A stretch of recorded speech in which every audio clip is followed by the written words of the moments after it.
mayor esperanza es que Jesucristo volverá.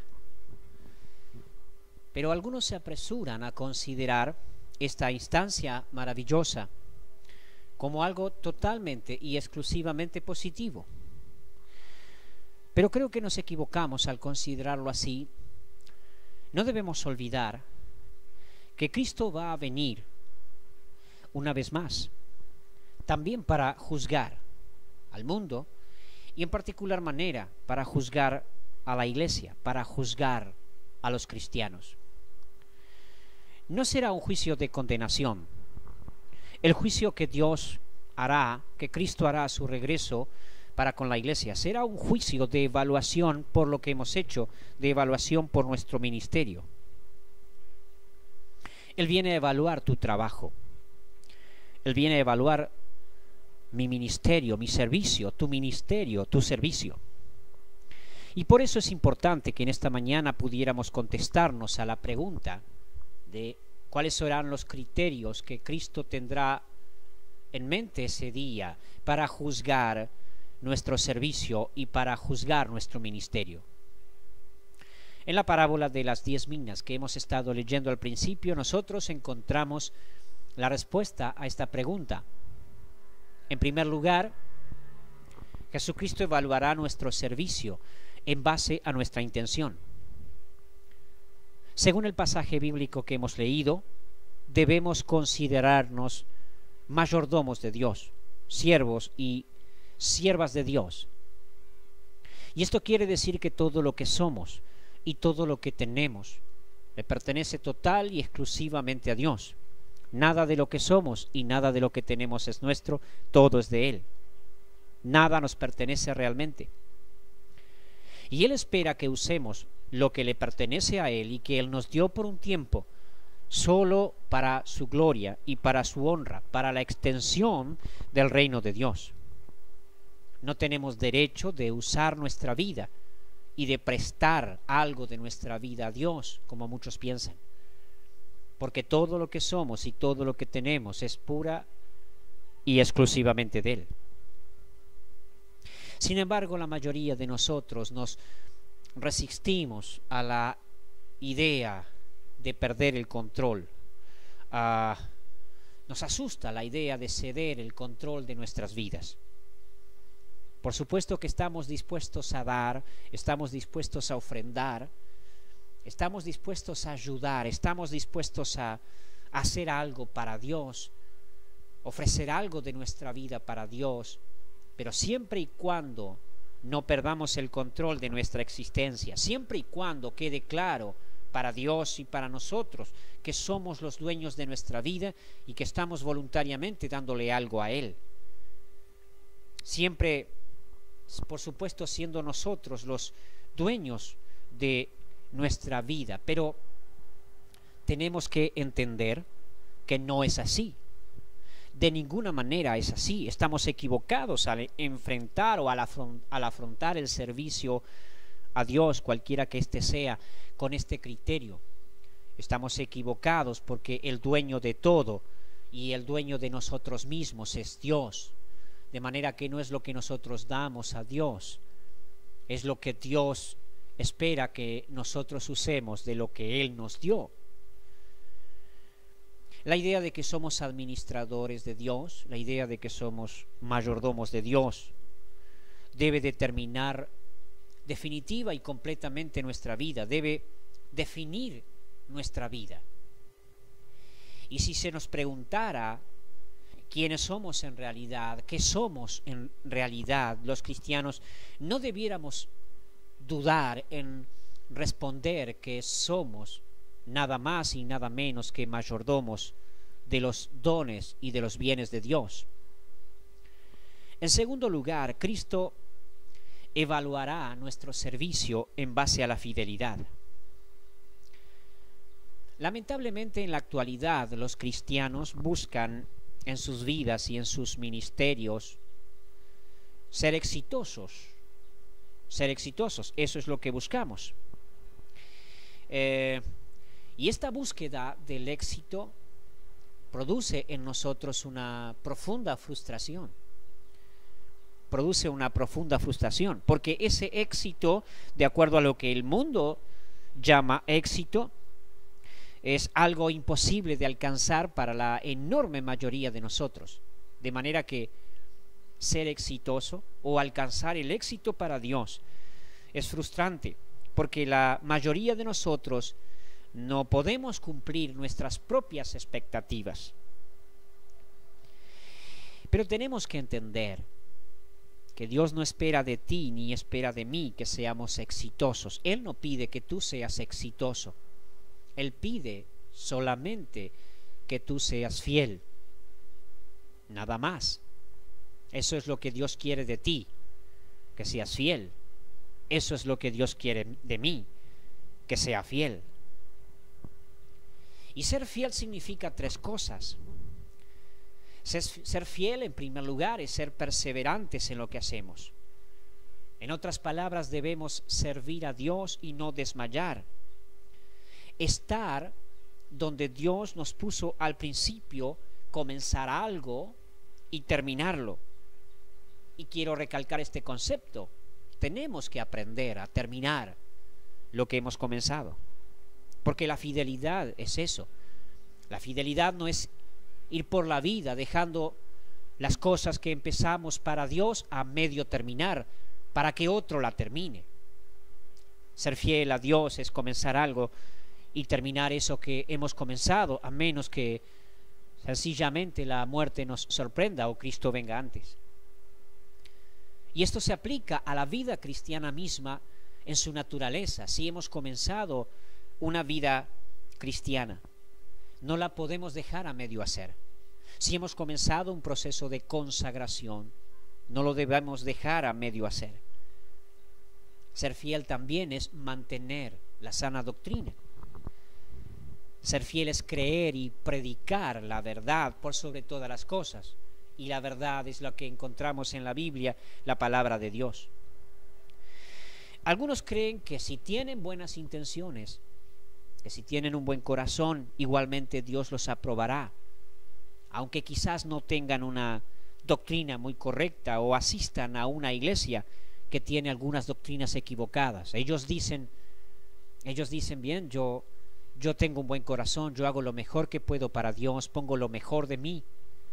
Lamentablemente la iglesia a donde voy no tiene una sana doctrina o tiene graves errores doctrinales y yo no entiendo muchas cosas de la palabra de Dios, pero Dios sabe, dicen, Dios sabe que lo hago con un buen corazón, y creen que Dios evaluará el ministerio y el servicio que ofrecemos en base al buen corazón. Pero se equivocan rotundamente, porque Dios no va a pasar por alto la verdad.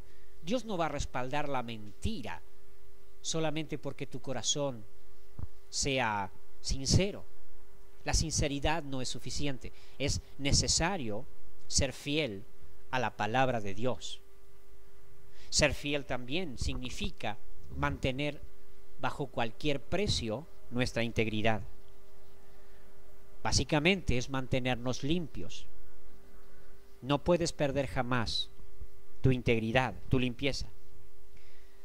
Lamentablemente sobran los testimonios de cristianos que de una o de otra manera sirven a Dios, mientras que a la misma vez viven vidas desordenadas. Y aunque ellos tengan éxito desde el punto de vista secular, ellos no son aprobados por Dios. No lo son, porque no son fieles realmente. Insisto, puede que parezcan exitosos a los ojos de los demás, pero no viven con integridad. Y entonces todo lo que hacen, sencillamente no sirve. Dios lo desaprueba. En tercer lugar, Cristo evaluará nuestro servicio aquel día en base a cómo le juzgamos a Él. En base a cómo le juzgamos a Él. Note lo que el siervo malo dijo en el verso 20 y 21. Señor, aquí está tu mina, la cual he tenido guardada en un pañuelo, porque tuve miedo de ti por causa de que eres un hombre severo, que tomas lo que no pusiste y ciegas lo que no sembraste. ¿Usted se da cuenta de lo que está diciendo este hombre?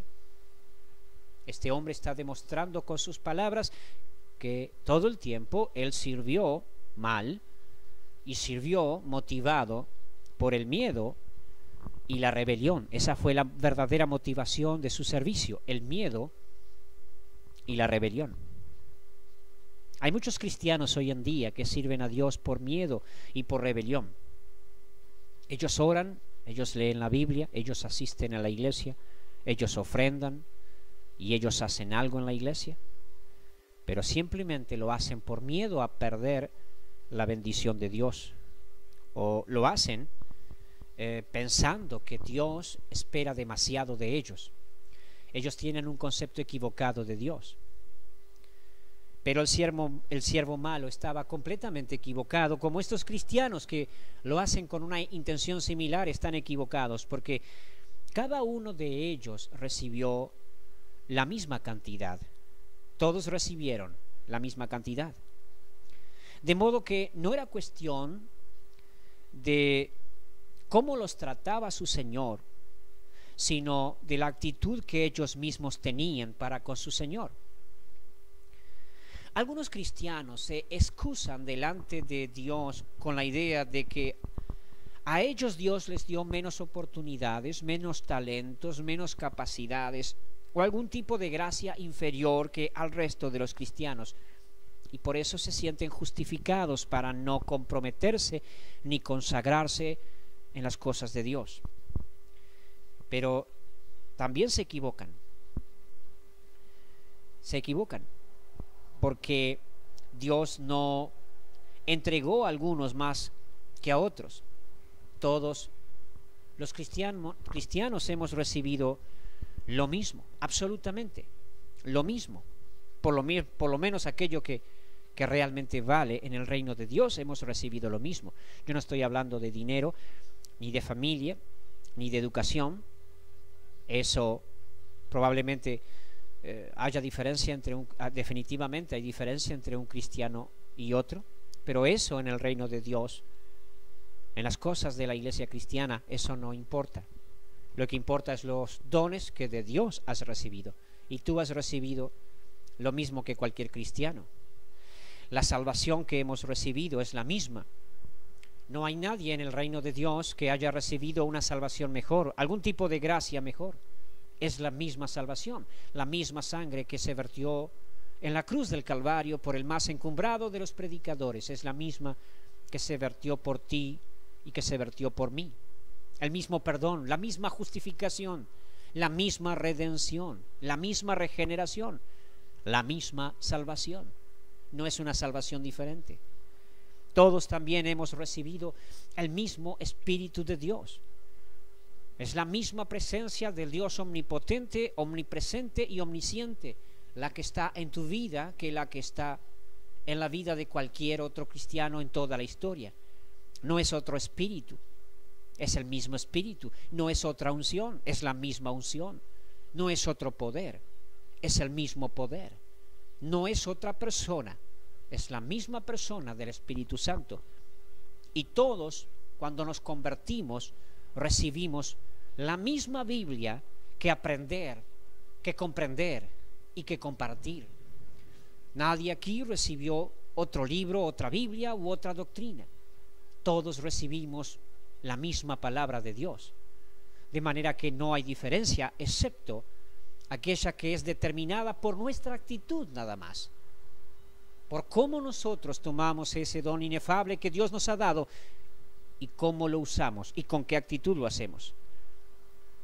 Y eso, hermanos, eso que hemos recibido, la salvación, el Espíritu y la palabra, es más que suficiente para servir a Dios en cabalidad y con fidelidad. Entonces es importante que podamos servir a Dios teniendo un concepto correcto de lo que hemos recibido y de lo que Cristo es y debe ser para nuestra vida. Finalmente, Cristo evalúa nuestro servicio en base al lugar que le damos a la palabra de Dios en nuestra vida. Note cómo aquellos buenos administradores le dicen a su señor: me diste una mina y ésta ha producido 10. Me diste una mina y ésta ha producido 5. Ellos no dicen, me diste una mina y yo he logrado para ti, o he hecho para ti esto otro. En definitiva, ellos reconocen que el mérito lo tiene el mismo don de Dios, que el mérito lo tiene el don que han recibido. Ellos se dan cuenta que el don por sí mismo produce fruto. Y esto se aplica también a nuestras vidas y a nuestro servicio a Dios. Quiero que entiendas algo respecto a esto de servir a Dios. No importa lo que hagas y qué tan grande sea, qué tan importante sea ante tus ojos o ante los ojos de los demás. No es nuestra capacidad, no es nuestro talento, no es nuestra pericia ni nuestro conocimiento humano lo que hace la diferencia. Es el don de Dios por sí mismo el que produce fruto, de modo que solo tienes que sembrarlo. Solo tienes que sembrarlo. Ese don que siembras y que por sí mismo produce fruto, no es otra cosa que la palabra de Dios. Quiero repetir este concepto, quiero que lo entiendas. Ese don que has recibido y que debes sembrar no es otra cosa que la palabra de Dios. Todo lo que necesitamos de Dios, absolutamente todo lo que necesitamos de Dios, lo vamos a encontrar en la Biblia, la palabra de Dios. Así que solo tienes que compartirla, y ella por sí misma dará fruto y dará resultado. Es la naturaleza de la semilla que hace el trabajo, no es el sembrador. El sembrador solo la siembra, la semilla crece. El predicador solo la predica, el maestro solo la explica y ella hace el resto. El sembrador la esparce. Los siervos de Cristo, lo único que debemos hacer es simplemente exponer las sagradas escrituras, exponer la palabra de Dios. Lo que tienes que hacer es tomar tu Biblia, tomar la palabra de Dios y traducirla, imprimirla, distribuirla, predicarla y enseñarla, o usar el dinero que Dios te ha dado para que otros hagan este trabajo de traducir, imprimir, distribuir, predicar y enseñar la palabra de Dios. No es difícil, ¿verdad? No es nada difícil. Pero lamentablemente la iglesia contemporánea se ha distraído con muchas cosas y no hace lo que es necesario, que simplemente es traducir, imprimir, distribuir, predicar y enseñar la Biblia. La mina que Dios nos ha dado es su palabra, es la palabra de Dios. Y tú tienes que hacer que esta palabra de Dios que Él te ha dado se extienda. Como dice el texto bíblico, que la palabra de Dios corra y sea glorificada. Puedes hacerlo tú mismo, puedes tú predicar, puedes tú enseñar, puedes tú traducir, imprimir o distribuir la Biblia. O puedes tomar la línea de trabajo en la que respaldas económicamente esta tarea gloriosa de extender el reino de Dios por medio de la palabra de Dios. Puedes dar tu dinero para que otros lo hagan. Pero lo que no puedes hacer, lo que no debes hacer, es esconder u ocultar el don de Dios.